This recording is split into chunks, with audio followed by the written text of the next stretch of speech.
Well, we're here in protest to oppose this crazy deal, which will be to the detriment of our farming community here in Ireland, our economy, but also people's health is being put at risk. And this deal has to be opposed outright. It's very disappointing to see that government only came out in the last few days. It was a bit late in the game. I know I've been raising this issue for the last number of years in the Dáil Chamber. I'm very, very concerned about farming livelihoods. The agri-food sector creates so much jobs. And here in the Midlands, it really is a very important part of our economy, as it is throughout the country.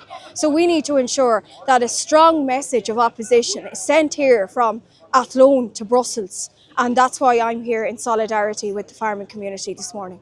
Fantastic. You have an inside scoop, I suppose, in the Dáil. What is how are Fianna Fáil, Fine Gael treating this Mercosur trade deal? It seems like they sat on the fence for a long time.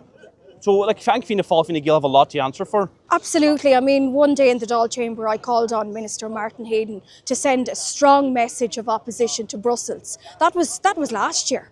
And he didn't do that. I mean, there was no sense of urgency. The government have not acted with urgency on a very, very important issue, which is going to endanger livelihoods, endanger jobs. I'm here, as I say, as a rural TD. I'm an independent from County Offaly. I'm here to support the farming community and the agri-food sector and our businesses and our economy. And I think that needs to be protected and safeguarded. Government need to wake up here because they're putting a lot at stake.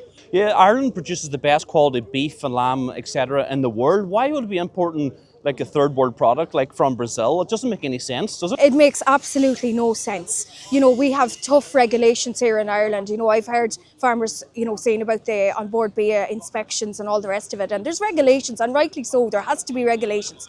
But to do this, to bring in inferior quality beef, which is of a very poor standard, and then, as I say, to jeopardise people's health because there's concerns over the hormones in the beef, there's concerns over carcinogenic substances in the beef. It's just crazy. So I think a strong opposition, a message of strong opposition has to be sent. Government have to wake up. They must listen to the Irish people. They're disconnected. They're not listening to what the Irish people are saying. And it was very, very late in the day, and in my mind, too late in the day when they decided to oppose. This land has whispered prayers of the Gaels for 1,000 years. Our heritage, our faith, and our Ireland are under siege.